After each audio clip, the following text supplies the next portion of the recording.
Hey guys, this is Anthony Morganti. I am MrPhotographer.com. In this video, we're going to take a look at the Zhiyun Smooth X smartphone gimbal.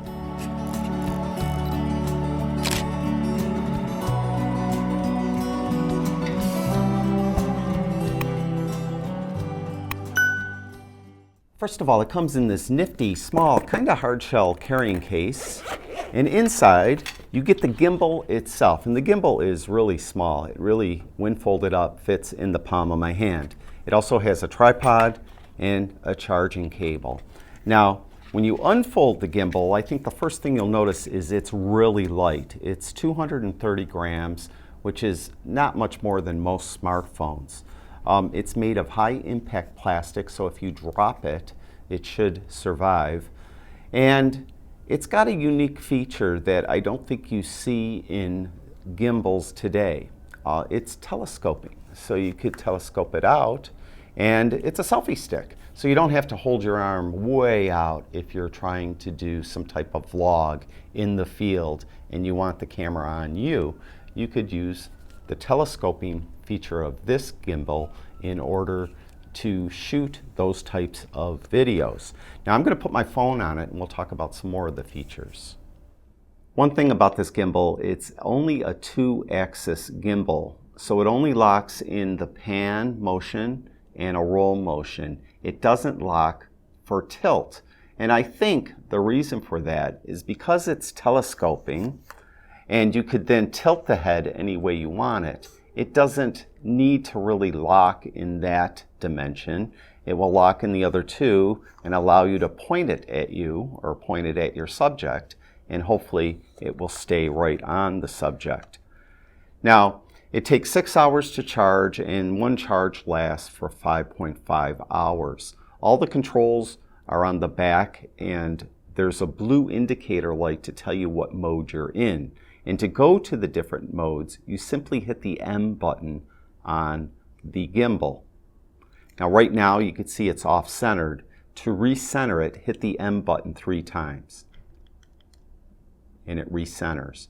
Now right now I'm in full lock mode. Both axi are locked. If I want to go into a pan follow mode, hit the M button once. That means then it will allow me to slowly pan to the right and to my left. But it's still locked in the roll axis. Now if I want to go into a POV mode so it will smoothly roll and pan, hit the M button 4 times. You can see that it's allowing it to roll and pan. Now if I want to go to the previous mode, just hit the M button once. And the previous mode was smooth pan mode. If I want to then go to lock both axes, hit that M button once again, and they're both locked. Now if I want to go to a portrait orientation mode, hit the M button twice, and it will flip the phone vertically. If I want to go back to landscape orientation, hit the M button twice again, and it will go to landscape orientation.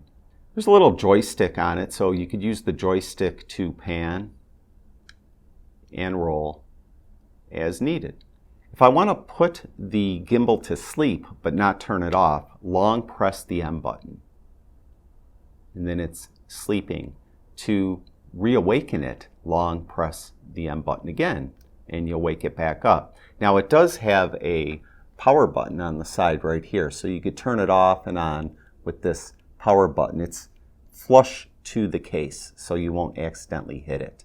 Now the gimbal communicates with the phone via the ZY Cami app.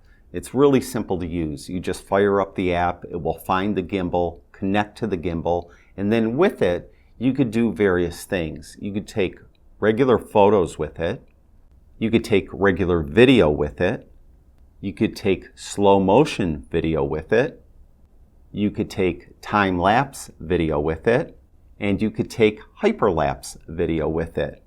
It also has a smart mode where the gimbal will guide you where to point the phone, and then it will add music to the finished project. It also will lock on objects and lock on people's faces. All you need to do is draw a little square over the person's face or over the object, and then it will stay locked on that object or if the person is moving, it will follow the person wherever they move. Now, even though it's only a 2-axis gimbal, I really do think it's very good. It's probably the cheapest smartphone gimbal available. So if you're on a tight budget and you want to do some vlogging or some creative video, this gimbal is for you. In the description below the video, I'll have links so you could check out the gimbal, and there's a couple different variations. You could get it with or without the tripod. I definitely do recommend the tripod because it does come in handy, and maybe you want to really hold it out far, and you could add that tripod to the bottom of it also to give you just a little more reach with it. So the links will be in the description below. I'd like to thank Zhiyun for sending me the gimbal, and I'd like to thank all of you for watching my videos. I really do appreciate it. I'll talk to you guys soon.